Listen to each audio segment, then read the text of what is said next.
Today on Leaders in Coffee, presented by Bachour, we sit down with former Miami-Dade County Mayor Alex Penelas.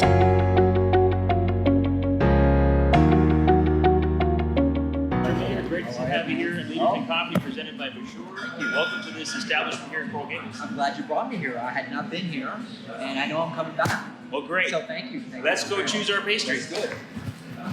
As you can see, each pastry is a work of art. Well, I love croissants, so we started in the right place. Well, great. If my wife were here, she would pick Dulce de leche, leche for sure. For sure. Red velvet, I had never seen that. Very good as well. Very nice. Let's see what they have over here. Oh wow, look at this. These are some of their petit gâteaux. We have a chef from India. Another one of my daughter's favorite. Macaroons.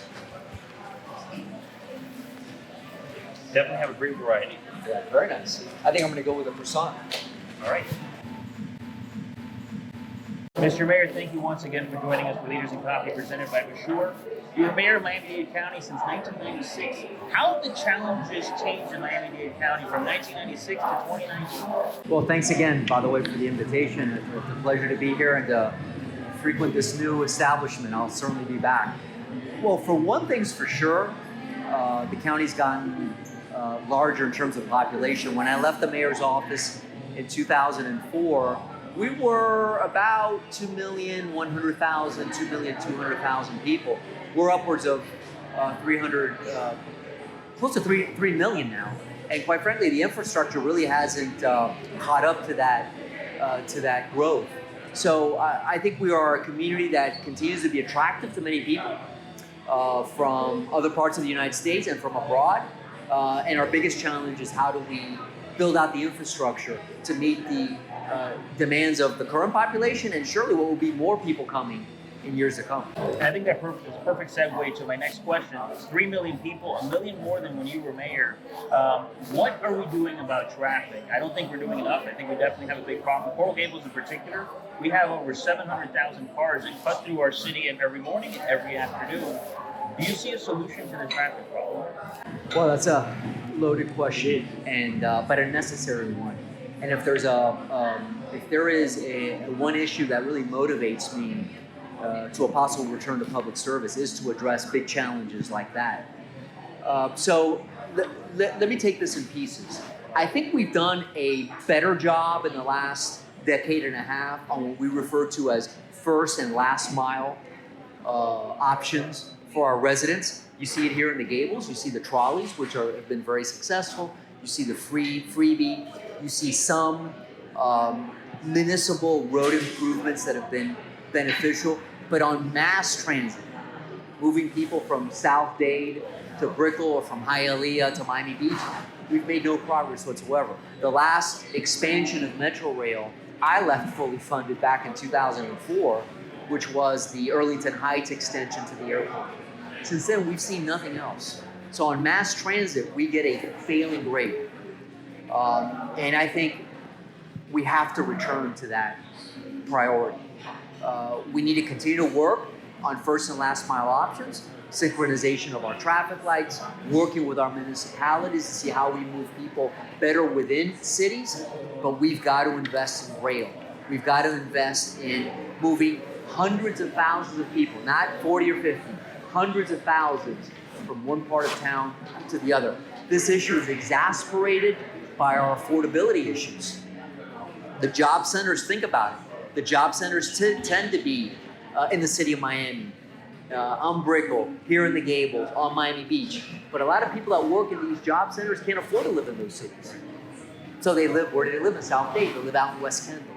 That's where I think we have failed over the last decade and a half. And I think we've seen some of that last leg of the trip in your half penny. Coral Gables is one of the cities where we've seen a benefit to that. We have a great trolley system. Freebie has recently been implemented here in the city, as you mentioned. Other parts of the county perhaps haven't seen that.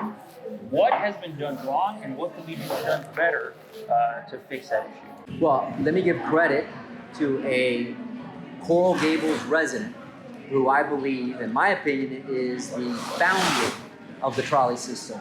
And that's former Commissioner Bachour. When I was mayor, after the half penny sales tax passed, he was the first municipal official who came to me and said, Mayor, we want to invest our portion of the half penny in the trolley system. And that was inaugurated here in Coral Gables while I was still mayor before 2004. And it has grown to other parts of the county. Many other municipalities, including the city of Miami, have very successful trolley programs. And that's funded to a great extent with the municipal share of the half penny. 20% off the top goes to municipalities in a prorated fashion.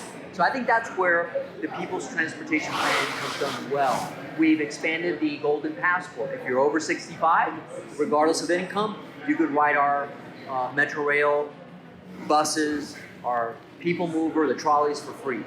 But we have failed miserably in other areas. And where we have failed is in mass transit. The half penny was seen as a vehicle by which we would match state and federal money to expand mass transit. And unfortunately, decisions were made 10 years or so ago to take that half penny and use it for the operations and maintenance of the old system, which is exactly what we told the voters we would not do. What we said was is the half penny will be used to expand mass transit and to pay for the operations and maintenance of the new services, not to supplement the old ones. And unfortunately, that hasn't happened. Some of the estimates would suggest that upwards of $1.5 billion have been diverted from the half penny away from expanding the transit system in Dade County towards operations and maintenance of the old system.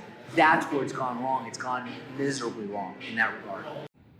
And tune in next time for part 2 of Leaders in Coffee presented by Bachour with Miami-Dade County Mayor Alex Penelas as we discuss annexation, protection of our coasts, and the question we're all asking, will he run again?